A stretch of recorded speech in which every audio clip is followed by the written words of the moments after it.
Hello everyone, my name is Siddhi Rastogi and today I will be discussing some questions from the Netflix original movie The Princess Switch. The first question is that what is the message that the movie is giving and do you agree or disagree with it? The answer to this is that the movie gives a very loving message, which is to be kind to other people and to listen to your heart. Yes, I agree with that because this is how we should be living. We should be kind to people and we should listen to our heart.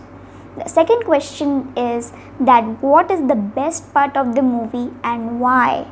The answer to this is the best part of the movie, according to me, is the last scene when Kevin and Stacy win the baking competition and Stacy encounters her look-alike, who is a duchess, and they reveal the truth to the boys, Kevin and Prince Edward. The third question is what is the most powerful scene of the movie and why? The answer to this is the most powerful scene according to me in the movie was when the girls Stacy and Duchess Margaret admit that Stacy likes being as a duchess in the palace and Margaret loves being in the position of a normal girl and likes living a normal life. Thank you so much.